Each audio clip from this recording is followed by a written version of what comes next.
Another important part to consider when removing bee equipment and getting it ready for winter is storing it. Now, storing your bee equipment is a very serious business.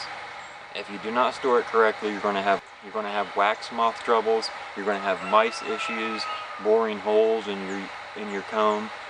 The list goes on. So to store your equipment, there is a few steps that should be followed. First of all, some people like to store their equipment indoors, whether it be in a garage, a barn, some kind of structure. I did this for the first year or so, and then I grew to where I had too much equipment and wasn't able to keep it all in my building.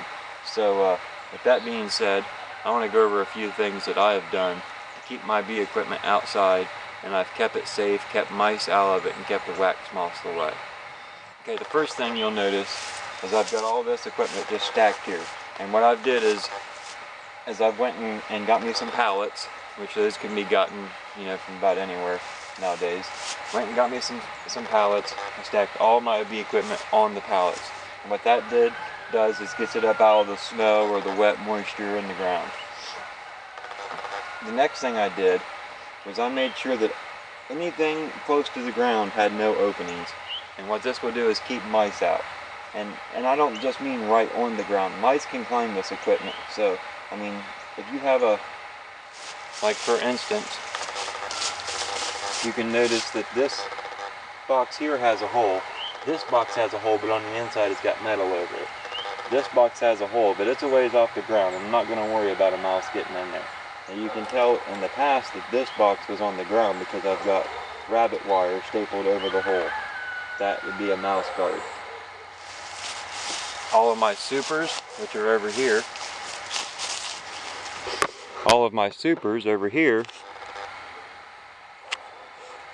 you can see I have stacked. There is no opening. Everything is sealed tight. It's stacked square. There's no way for anything to get into this. This stuff is safe, and I have also taken and put bricks on the top. And I know it looks like it would blow over, but it does not.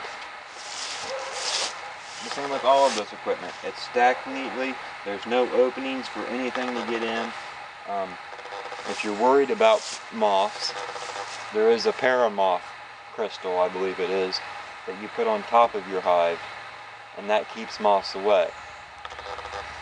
But I believe there's some extra steps that need to be taken. I think you need to tape off any extra holes, any seams.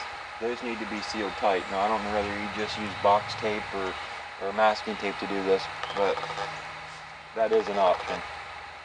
Usually, wax moths do not bother supers. It's the dark brood comb that they are after. But it's still a good idea to keep an eye on your supers. You don't want that comb getting destroyed. So basically, keep it up off the ground, keep lids on it, and keep mouse guards on anything that's open. Lids, keep the moisture out.